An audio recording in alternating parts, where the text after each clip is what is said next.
बहुत से स्टूडेंट को कन्फ्यूज़न होता है इस टॉपिक में। मैंने बहुत अच्छे से सिम्प्लीफाई किया है इस टॉपिक को। आपको जस्ट लेक्चर देखना है, एक स्टोरी के हिसाब से मैं आपको बताऊँगा और आपको ऐसा देखना है कि कोई मूवी चल रही है। याद करने की कोशिश बीच में बिल्कुल भी मत कीजिएगा। एक बार लेक्चर कंप्लीट हो जाए, फिर आप दोबारा प्ले करके उसको याद कर लीजिएगा। मैंने एक लास्ट में क्वेश्चन आंसर टेस्ट इंक्लूड करा है, जो कि बहुत ही इंपॉर्टेंट है। एक बार आप जब थ्योरी सेक्शन कंप्लीट कर ले, उसके बाद में वो क्वेश्चन आंसर टेस्ट जरूर लगाइएगा, क्योंकि मैंने लास्ट में वो क्वेश्चन इंक्लूड करे हैं जो 2-2 3-3 बार क्वेश्चन रिपीट हो रहे हैं एग्जाम्स में। तो जरूर लगाइएगा क्वेश्चन आंसर सेट। इस लेक्चर में दोस्तों मैं आपको 5000 साल पहले से स्टार्ट करूंगा, ठीक है, सिंधु सभ्यता से, और आपको धीरे धीरे करके कहां तक लेकर आऊंगा, 712 ईस्वी, जहां पर मोहम्मद बिन कासिम ने भारत पर आक्रमण करा था। हम वहां तक आपको मैं स्टोरी के माध्यम से लेकर आऊंगा। दोस्तों 712 ईस्वी के बाद में मध्यकालीन भारत चालू हो जाता है और वहां से मैंने लेक्चर आपको कंप्लीट करवा रखा है। तो चलिए दोस्तों हम लेक्चर को स्टार्ट करते हैं। अच्छे से फोकस्ड हो जाइए। चलिए, तो फ्रेंड्स हम बात करते हैं आज से 5000 साल पहले की। जो सबसे पुरानी सभ्यता है वो है कौन सी? सिंधु हड़प्पा सभ्यता, इंडस वैली हड़प्पा सिविलाइजेशन, हम उसकी बात कर रहे हैं। तो देखिए ध्यान से सुनिए, सबसे पुरानी जो सभ्यता थी वो कौन सी थी? सिंधु सभ्यता। हड़प्पा सभ्यता जो है वो सबसे पुरानी सभ्यता है। सिंधु सभ्यता के लोग जो थे वो भारत के मूल निवासी द्रविड़ लोग कहलाते थे। क्या कहलाते थे? भारत के मूल निवासी द्रविड़ लोग कहलाते थे। अब बात आती है कि सिंधु सभ्यता की खोज हुई कैसे, पता कैसे चला इसके बारे में। 1857 में कराची और लाहौर के बीच रेल पटरी बिछाने के दौरान जॉन ब्रंटन और विलियम ब्रंटन को दो प्राचीन नगर हड़प्पा और मोहनजोदड़ो के बारे में पता लगा। और इस सभ्यता का नाम हड़प्पा इसलिए रखा गया क्योंकि जब इन दो नगरों के बारे में पता चला, उसके बाद में जो उत्खनन का काम चालू हुआ, खोदने का काम चालू हुआ, पाकिस्तान के पंजाब प्रांत में स्थित हड़प्पा नामक स्थान पर पहली बार उत्खनन का खुदाई का काम चालू हुआ। इस वजह से इस सभ्यता का नाम क्या रख दिया गया? हड़प्पा सभ्यता रख दिया गया। ओके। हड़प्पा जो शहर था वो किस नदी के किनारे स्थित था? रावी नदी के किनारे स्थित था। जबकि मोहनजोदड़ो जो शहर था वो सिंधु नदी के किनारे स्थित था। चलिए दोस्तों आगे अब हम बात करते हैं। उत्खनन के फलस्वरूप बहुत सारी जानकारी प्राप्त हुई जिससे इस सभ्यता के बारे में अनुमान लगाया गया। क्या लगाया गया? देखिए तकरीबन 5000 साल पहले एक उच्च स्तरीय सभ्यता विकसित हुई थी, जिसकी नगर नियोजन व्यवस्था उच्च कोटि की थी। लोगों को नालियों तथा सड़कों के महत्व का अनुमान था। सिंधु सभ्यता एक नगरीय सभ्यता थी। क्या थी? एक नगरीय सभ्यता थी। सिंधु सभ्यता के लोग ईंटों का प्रयोग करते थे। गुजरात का शहर लोथल सिंधु सभ्यता का एक प्रमुख बंदरगाह हुआ करता था। मोहनजोदड़ो में सबसे बड़ा भवन जो था वो कौन सा था? धान्यागार था। तो हमको ये नाम याद रखना है। आगे देखिए, विशाल स्नानागार, ग्रेट बाथ के बारे में भी पता चला, जो कि कहां पर स्थित है? मोहनजोदड़ो में स्थित है। इसके बारे में पता चला। आगे देखिए दोस्तों, कांस्य से बनी नर्तकी की मूर्ति भी मोहनजोदड़ो से उत्खनन के फलस्वरूप प्राप्त हुई थी। उत्खनन के फलस्वरूप ये पता लगा कि सिंधु सभ्यता के जो लोग थे उनकी जो अर्थव्यवस्था थी उसकी ताकत क्या थी? कृषि और पशुपालन। हड़प्पा सभ्यता की बात की जाए तो वहां पर सभी धातुओं के अवशेष मिले, बट लोहे के अवशेष नहीं मिले। तो इससे प्रूफ होता है कि सिंधु सभ्यता में अभी तक यहाँ पर लोहे की खोज नहीं हुई थी। ओके, वो खेती किया करते थे, तो वो खेती के लिए जो हल यूज करते थे वो लकड़ी के हुआ करते थे।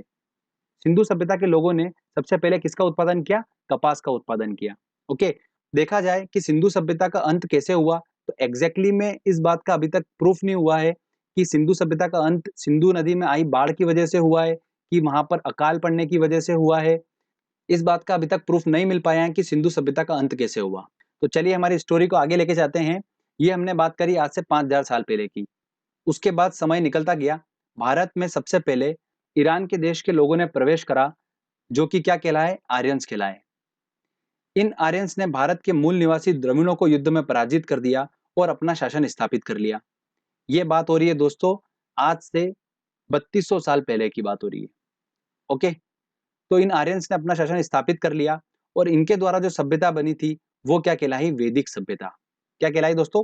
वैदिक सभ्यता कहलाई। अब वैदिक सभ्यता के बारे में मैं आपको कुछ इंपॉर्टेंट पॉइंट्स बताता हूं, ध्यान से सुनिए।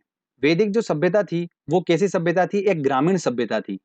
जो वैदिक सभ्यता के लोग थे इनका मुख्य व्यवसाय क्या था? पशुपालन इनका मुख्य व्यवसाय था। लोहे से बने उपकरण वैदिक सभ्यता में प्राप्त हुए।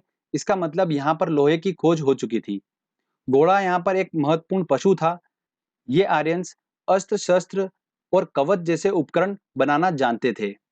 तो फ्रेंड्स, वैदिक सभ्यता से रिलेटेड आपको चीजें क्लियर हुई। सबसे पहले नगरीय सभ्यता के बारे में हमने पढ़ा, सिंधु सभ्यता जिसका अंत हुआ, उसके बाद में क्या आई, वैदिक सभ्यता आई, मतलब एक ग्रामीण सभ्यता आई। और धीरे धीरे वापस से हम कहां पर शिफ्ट हुए, नगरीय सभ्यता की तरफ शिफ्ट हुए। और भारत को 16 महाजनपदों में बांट दिया गया। अब ये 16 महाजनपद मतलब 16 राज्यों में भारत को बांट दिया गया। कौन कौन से, मगध, अंग, काशी, कौशल, वज्जी, मल्लल, जेदी, वत्स, ये 16 राज्य हैं। इन राज्यों में सबसे शक्तिशाली जो राज्य था वो कौन सा था, मगध राज्य था। ओके। और सबसे बड़े राज्य की बात की जाए तो सबसे बड़ा राज्य कौन सा था, अवंतिका राज्य था, उज्जैनी। एमपीपीएससी में क्वेश्चन बनता है ये वाला, काफी इंपॉर्टेंट है। तो दोस्तों अब बात आती है कि मैं आपको बोल रहा हूं कि मगध जो था वो सबसे शक्तिशाली था, तो ऐसा क्यों? इसका कारण ये था कि मगध जो राज्य था इसके दोनों ओर नदी बहती थी। इस वजह से यहाँ की भूमि जो थी काफी उपजाऊ थी और कृषि योग्य भूमि थी। एग्रीकल्चर यहाँ पर काफी अच्छा होता था। इस वजह से ये राज्य जो था अपने आप में सक्षम राज्य था और काफी मजबूत राज्य था। और दोस्तों, विंध्याचल श्रेणी जो है वो देखिए मैप में आपको क्लियर हो रहा होगा, मगध के पास से बिल्कुल होती हुई निकल रही है। देखिए विंध्याचल श्रेणी, श्रेणी का मतलब क्या होता है, देखिए जंगल एरिया होता है पूरा। तो मगध जो ऐसा राज्य था, उनको लकड़ियां जो थी वो अच्छी खासी प्राप्त हो जाती करती थी जंगलों से। और यहाँ के जानवर जो थे जंगल के, उनको वो अपने युद्ध में उपयोग किया करते थे। हाथियों का पहली बार युद्ध में उपयोग किस राज्य ने किया था, मगध राज्य ने ही उपयोग किया था इनका। ठीक है, ये 2015 एसएससी का क्वेश्चन था, काफी इंपॉर्टेंट है, ध्यान रखिएगा। तो इस प्रकार से दोस्तों मगध जो राज्य था वो काफी शक्तिशाली राज्य था। और दोस्तों हमारा जो प्राचीन इतिहास है वो पूरा मगध के आसपास घूमेगा। तो आप बिल्कुल ध्यान से सुनिए इस बात को। यहाँ पर बहुत सारे राजा आए, अलग अलग राजा आए। इन राजाओं का क्या उद्देश्य था, ये जो 16 महाजनपद के बारे में आप देख रहे हैं, इन 16 महाजनपदों पर कब्जा करना। और सिर्फ एक ही ऐसा राजा था जिसने 16 महाजनपदों पर कब्जा कर लिया था, वो कौन था, सम्राट अशोक। उसके बारे में हम आगे बात करेंगे। अब एक इंपॉर्टेंट पॉइंट और सुनिए कि 16 महाजनपदों का उल्लेख एक बौद्ध ग्रंथ में किया गया है। उस बौद्ध ग्रंथ का नाम एग्जाम में अक्सर पूछा जाता है। तो वो बौद्ध ग्रंथ कौन सा है, देखिए अंगूर है। कौन सा है, अंगूर। इसके अंदर 16 महाजनपदों का उल्लेख किया गया है। अब देखिए दोस्तों, ये हमारी ट्रिक थी। जो बौद्ध ग्रंथ था उसका नाम है अंगुत्तर निकाय। क्या है दोस्तों, अंगुत्तर निकाय। आपके दिमाग में सेट हो चुका होगा अंगूर वाली इमेज। अब जब भी एग्जाम में अगर ऐसा आएगा कि 16 महाजनपदों का उल्लेख एक बौद्ध ग्रंथ में किया है, तो वो किसमें किया है, अंगूर में किया है। हमको ऐसे ध्यान रखना है, किसमें किया है, अंगूर में किया है। और अंगूर से हम आसानी से पहुंच जाएंगे अंगुत्तर निकाय तक और हमारा क्वेश्चन बन जाएगा। अब बात करते हैं दोस्तों हम मगध महाजनपद की, कि कौन कौन से राजवंश यहाँ पर आए, किन किन राजाओं ने राज करा, वो सारा हम डिस्कस करेंगे। ठीक है, और कौन कौन से वंश इंपॉर्टेंट है जिनसे क्वेश्चंस बनते हैं वो भी मैं आपको बताऊंगा। तो देखिए, मगध महाजनपद की प्रारंभिक जानकारी जो मिलती है वो कहां से मिलती है, महाभारत से मिलती है।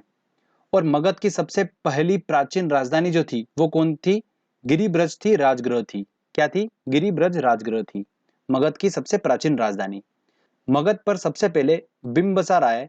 बिंबसार ने हर्यक वंश की स्थापना करी। किसकी करी, हर्यक वंश की स्थापना करी। उसके बाद में शिशुनाग आया, उसने नाग वंश की स्थापना करी। उसके बाद महापद्मानंद आए, उसने नंद वंश की स्थापना करी। और इसी नंद वंश का अंतिम शासक जो था घनानंद, उसको चंद्रगुप्त मौर्य ने अपने गुरु चाणक्य की सहायता से युद्ध में पराजित कर दिया था। और चंद्रगुप्त मौर्य ने मौर्य वंश की स्थापना कर दी थी।